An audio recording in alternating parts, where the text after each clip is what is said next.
Seja bem-vindo ou bem-vinda ao podcast Proseando pelos Cotovelos, que tem como intuito simplesmente divagar sobre assuntos que não farão diferença alguma em nossas vidas, porém que faz algum sentido e nunca pensamos a respeito, porque sempre temos algo melhor para fazer. No episódio número 6, que fala a respeito dos termos para sexo, um dos termos trouxe uma lembrança que cheguei a mencionar, e é justamente essa situação que trago para vocês. Neste episódio eu não trago nenhuma reflexão sobre termos estranhos, mas sim a força de uma expressão que pode fazer um homem ficar surdo para qualquer indireta. Eu sou Adriano Villa e seja bem-vindo novamente ao Proseando pelos Cotovelos.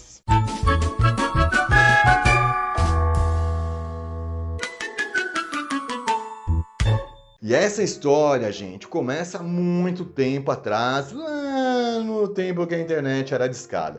A empresa que trabalhava na época havia acabado de instalar a placa fax modem para facilitar as comunicações, porém não permitia que utilizasse o serviço durante o expediente, porque ocupava a linha, né? Com certeza vocês se recordam desse detalhe. Mas quando ficava até mais tarde, com o aval de minha chefe, claro, eu entrava nas salas de bate-papo. Naquela época era o auge da internet. Quem nunca entrou nas salas do UOL ou do Terra? Lembro que haviam salas para tudo, para quem queria namorar, para bater papo, para falar sobre sexo e por aí vai. Enfim, minha chefe era uma grande entusiasta e ficava no meu cangote lendo minhas conversas. Por ser novidade fora do expediente, era diversão para todos nós. Certa vez, em uma dessas conversas, minha chefe disse que deveria deixar de ser designer para ser um psicólogo. Confesso que sempre gostei de conversar e entender a cabeça das pessoas, sou até um leitor do assunto. Porém, era apenas pelo prazer de ajudar. Em uma dessas conversas, nas salas de bate-papo da vida, comecei a falar com uma garota que estava pela região da Ponte Pequena, atual Armênia. Não me recordo com exatidão da conversa, mas o assunto estava tão bacana que acabou me convidando para tomar uma cerveja naquele dia, porém, sem compromisso. Como se uma cerveja fosse algum tipo de compromisso, não é mesmo? Lógico que aceitei o convite e saí literalmente correndo do trabalho. Já era tarde, pelos meus cálculos, não ficaríamos conversando durante muito tempo. Como a garota era mãe, precisava voltar para casa. Chegamos praticamente juntos no local marcado, escolhemos o bar menos pior da região, sentamos e continuamos a conversar. Era uma garota bem legal e interessante, e por isso não percebemos as horas passando, pelo menos até o momento que ela disse: "Nossa, como é tarde! Que pena, a conversa está tão interessante, né?" Concordei, me ofereci para levá-la até o ponto, claro, né? Em diversos momentos a garota falou sobre respeito comigo, sabe? Falou aquelas coisas, não, tem que respeitar isso e aquilo outro. Creio que seja algo comum, já que muitos homens acham que as mães solteiras devem liberar logo de cara, o que acho um verdadeiro absurdo, e que não mantive segredo a respeito de minha opinião. Chegamos ao ponto e não demorou muito para o ônibus chegar. Claro que fiquei com ela até entrar, entretanto algo aconteceu. Calma, ela não me beijou na boca, mas foi no rosto. Me olhou com uma cara de que não queria ir embora e disse: "Quer ir para casa comigo? Mas não é para fazer nada, está bem? É apenas para continuarmos conversando." Ela frisou muito bem esse ponto. Conversar e dormir. Claro que aceitei e sentamos nos últimos bancos e fomos conversando e rindo até as profundezas de Guarulhos. Meu, era longe pra caramba, sério. Se a Terra realmente fosse plana, com certeza aquele ônibus teria acabado no espaço. Finalmente chegamos ao destino. A garota, a qual prefiro não dizer o nome, vivia em um conjunto de prédios. Subimos as escadas e quando chegamos conheci filha, mãe e outra pessoa que estava no local. Não lembro se era irmã. Lembro de ter conversado um pouco com todo mundo e também do olhar da mãe para a colega. Ficaram mais um pouco e depois todas seguiram para o apartamento da mãe. Inclusive a filha. Ficou só eu e a garota lá. Como não éramos de ferro, pedimos uma pizza e continuamos conversando. Depois de comidos, no bom sentido da palavra, claro, fomos para o computador. Ela mostrou algumas coisas bem interessantes no PowerPoint. Para mim, na época, era outra língua. Os softwares que mais utilizavam eram para a área gráfica, mas detalhes técnicos à parte, né? Depois de mostrar diversas ferramentas, fomos para o sofá. Olha só. E para minha surpresa, foi aqui que as coisas começaram a se complicar. Se você tá em pé, senta que lá vem história. Sabe aquele sofá, aqueles 2 lugares que as pessoas ficam pertinhas? Pois é. Lá estávamos nós 2 sentados. De repente, essa mulher me inventa de deitar no meu colo.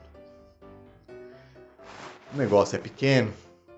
O sofá, me refiro, tá? Enfim. Ela flexionou as pernas ali e colocou a cabeça bem próximo da minha virilha e ficou ali. Gente do céu. As coisas ali começaram a se movimentar e eu comecei a sentir aquela coisa ali, sabe, querendo despertar e eu preocupado, eu arrumando para um lado, me arrumando para o outro. Meu, tava complicado. Mas por sorte a garota levantou-se de sobressalto e disse que queria tomar um banho. Olha só que coisa.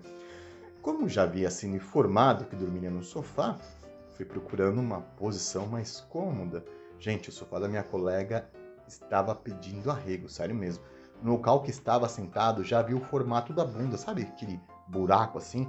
Qualquer pessoa que sentasse ali já encaixava a bunda ali e ficava preso ali, sabe? Você não conseguia nem mexer nem as pernas, nem dobrar as pernas assim. Se você dobrasse as pernas, você amassava os ovos.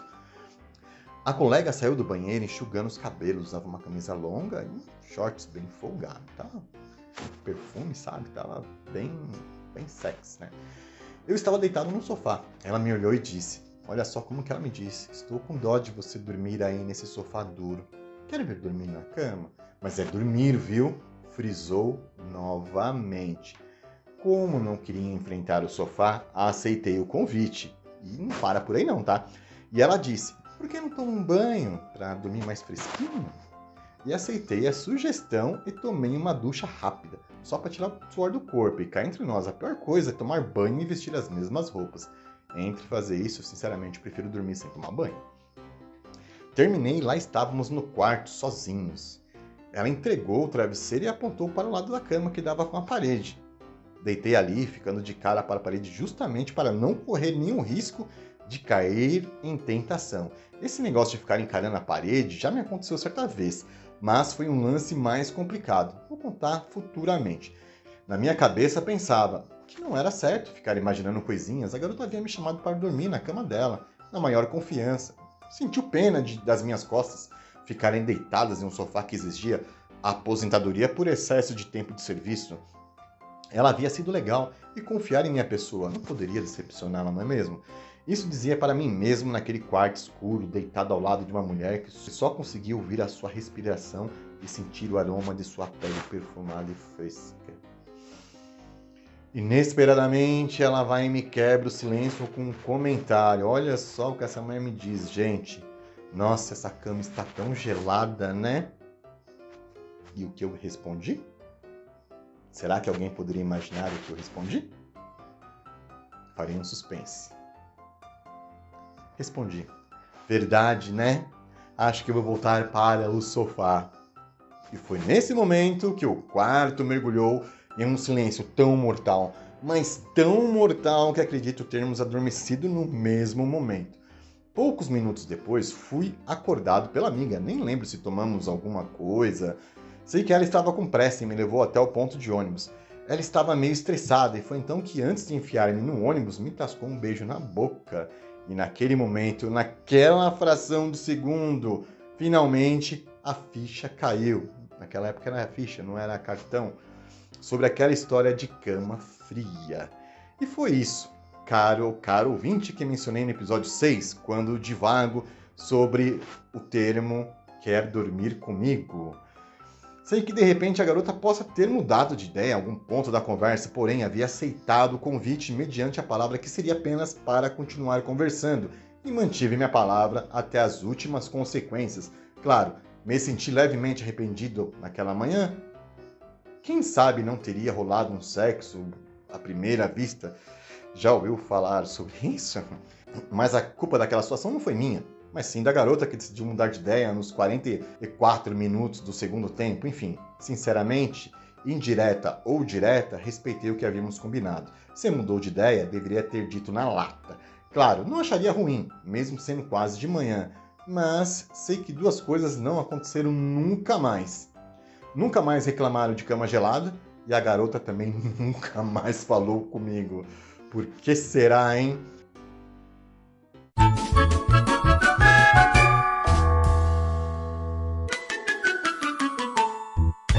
Antes de partir de uma vez por todas, não esqueça de compartilhar com seus amigos e inimiguinhos também. Mas antes de compartilhar, rapidão, gosta de livros de terror com casas que nos fazem pensar duas vezes antes de entrar na nossa? Se sim, deixe-me falar a respeito do meu livro A Casa de Ossos, uma história de terror psicológico que gira em torno de um cético empresário alemão que, ao comprar uma casa no final de uma rua, acaba descobrindo que algumas coisas que achamos que não existem, existem e estão apenas esperando um momento certo para dar as caras. Interessou? Então me escreva adriano.villa com 2 L's, @yahoo.com.br.